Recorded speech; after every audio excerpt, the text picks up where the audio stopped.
Hi there. In this video, I'll show you how to connect your MacBook to Wi-Fi quickly and easily. First, click the Apple icon in the top left corner of the screen, then choose System Settings.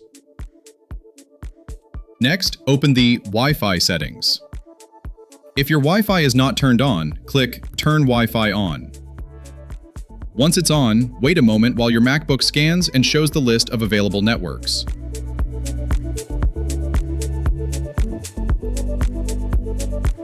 Choose the Wi-Fi network you want to connect to and click Connect. If the network requires a password, a box will appear for you to enter it.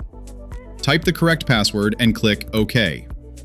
If the password is correct, the Wi-Fi icon will turn black and show full signal bars. After connecting successfully, your MacBook will remember this network and reconnect automatically next time. If you want to forget a saved Wi-Fi network, click More information for that network, then choose Forget this network. In case you've already added the Wi-Fi icon to your menu bar, you can simply click the Wi-Fi icon there and follow the same steps. And that's it. Now you know how to connect your MacBook to Wi-Fi. If you found this video helpful, make sure to like and subscribe to Easy Tech Steps for more tech tips. Thanks for watching. See you in the next video.